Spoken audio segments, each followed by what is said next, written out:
এবার একটা 23,000 টাকার মোবাইল স্যামসাং S25 আলট্রাকে দেবে টক্কর। কি বিশ্বাস হচ্ছে না? তো ভিডিওটা লাস্ট পর্যন্ত অবশ্যই দেখো, সব জানতে পারবে। তো রিসেন্টলি লঞ্চ করেছে মোটোরোলা তাদের এজ 60 ফিউশন এবং তার সঙ্গেই আবার লঞ্চ করেছে এজ 60 স্টাইলাস। তো স্টাইলাস মানে বুঝতে পারছো যে এর ভেতরে থাকবে একটা এস পেন, যেমন S25 আলট্রা, S24 আলট্রা যেমন থাকে একটা এস পেন স্যামসাংয়ের। তো এগুলো কিন্তু ফ্ল্যাগশিপ ফোনে দেখা যায়, মানে 1.5 লাখ টাকার উপরে ফোনগুলোতে আমরা দেখতে পাই, সাধারণত স্যামসাংয়ে দেখতে পাই যে এস পেন দিয়ে এখনও ফোন লঞ্চ করে।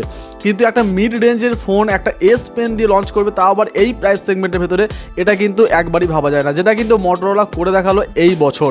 মোটোরোলা লঞ্চ করছে এজ 60 স্টাইলাস এবং এর প্রাইস সেগমেন্ট দেখো 23,000 টাকা। তো রিলিজের পর কিছু কার্ডের অফার থাকবে, 1000 টাকা মতো ডিসকাউন্ট পাবে, সেটা তুমি 22,000 টাকা পাবে। কিন্তু জাস্ট নর্মাল যে সেলিং হয় সেটা 23,000 টাকা তোমরা এই ফোনটা পেয়ে যাবে। তো জেনে নেবো এর স্পেসিফিকেশন, কীভাবে এই এস পেনটা কাজ করে, স্যামসাংয়ের তুলনায় কতটা বেটার কাজ করে, কি স্যামসাংয়ের মতো বরাবর করতে পারবে কি না, সেটাও কিন্তু আমরা এই ভিডিওতে দেখবো। চলো ভিডিওটা স্টার্ট করা যাক। তো প্রথমেই বলি, এই এস পেনটা হচ্ছে অ্যালুমিনিয়ামের এবং স্যামসাংয়ের S25 আলট্রা যে এস পেন ইউজ করে সেটা হচ্ছে পলিকার্বনের। দুটোর মধ্যে ওজনের অনেক ডিফারেন্স রয়েছে, এটা 5 গ্রাম ওজন, স্যামসাংয়েরটা 3 গ্রাম ওজন। এবার যদি বলি যে রেসপন্স রেট, যেটা হলো মেন এস পেনের একটা ফাংশন, যেটা তুমি ডিলে প্রকাশ করতে পারবে, হয়তো লিখতে গেলে একটু ডিলে আসতে পারে, সেইগুলো কিন্তু আমরা সাধারণত এই প্রাইস সেগমেন্টের ভেতরে ফোনগুলোতে আমরা আশা করতে পারি যে হ্যাঁ হয়তো ডিলে হবে, এবং স্যামসাংয়ের ফোনগুলো তো ফ্ল্যাগশিপ মডেল, তো এগুলো কিন্তু ফাস্ট কাজ করবে। কিন্তু এমনটা নয়, স্যামসাংয়ের S25 আলট্রা যে এস পেন সেটাও কাজ করে জাস্ট 5 মিলি সেকেন্ডের মধ্যে যে রেসপন্স দেয়, এবং এটাও কিন্তু 5 মিলি সেকেন্ডেরই ল্যাটেন্সি নিয়ে আসে, মানে একদম সেম টু সেম তোমার টাচ রেসপন্স এখানে তোমরা পেয়ে যাবে।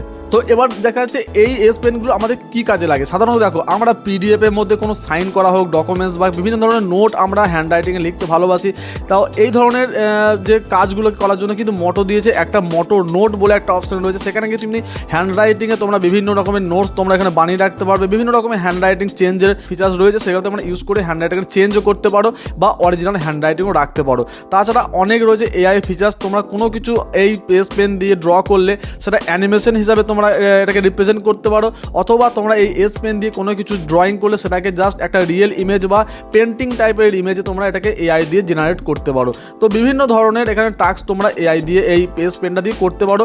তা এমনি ফান, তাছাড়া হাত দিয়ে কাজ করার জায়গায় আমি পেন দিয়ে কাজ করবো, এরকম ধরনের কিছু একটা ফান তোমরা এই এস পেন দিয়ে করতে পারো। সাধারণত সবাই জানো যে এস পেন দিয়ে সাধারণত কী কী ধরনের কাজ করা যায়, ঠিক আছে।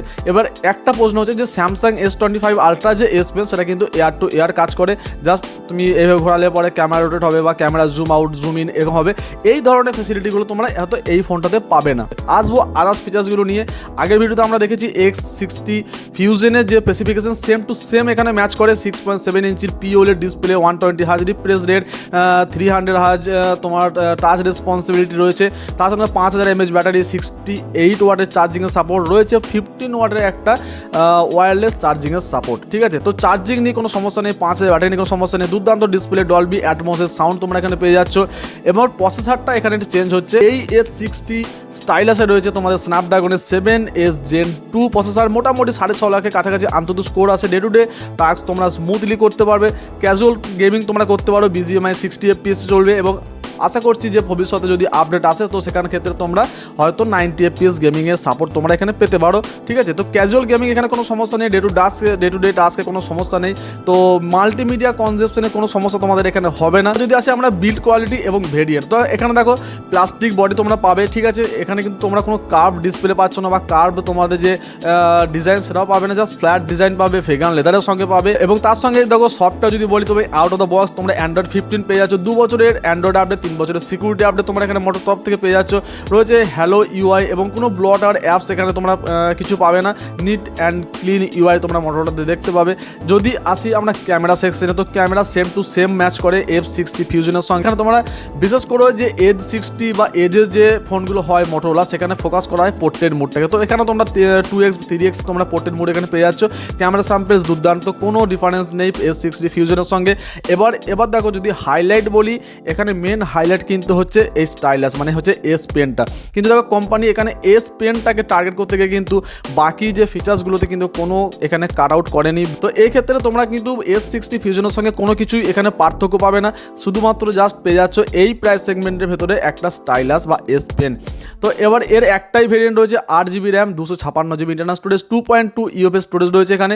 3.1 হলে হয়তো ফোনটা আরও একটু ফাস্ট হয়তো আরও হয়তো ভালো কাজ করতে পারতো, কিন্তু এই প্রাইস সেগমেন্টের ভেতরে এত কিছু ব্যালেন্স করে তোমাদের সামনে প্রোভাইড করা জাস্ট মোটরোলাই পারে।